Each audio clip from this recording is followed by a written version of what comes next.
Hello दोस्तों, हाय दोस्तों, आप सब कैसे हैं। उम्मीद करते होंगे कि बहुत अच्छे होंगे।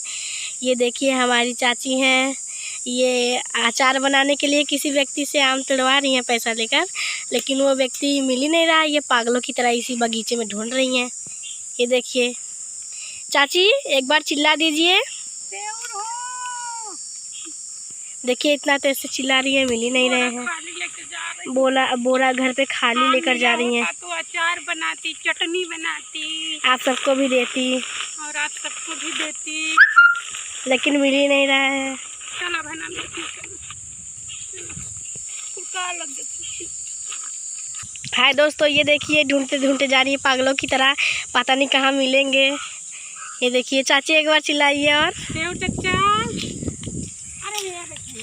अरे देखिए यहीं पर बैठे हैं पागलों की तरह, इनको दौड़वा रहे हैं।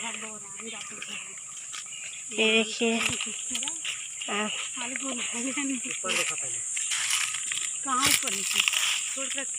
ये देखिए इसी पेड़ में से आम तोड़ेंगे। आम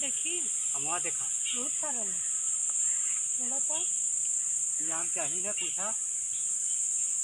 हाँ चाहिए तो तोड़ा। धूप बहुत ज़्यादा है। चाहिए बना के रखते हैं। चाहिए आम चाहिए।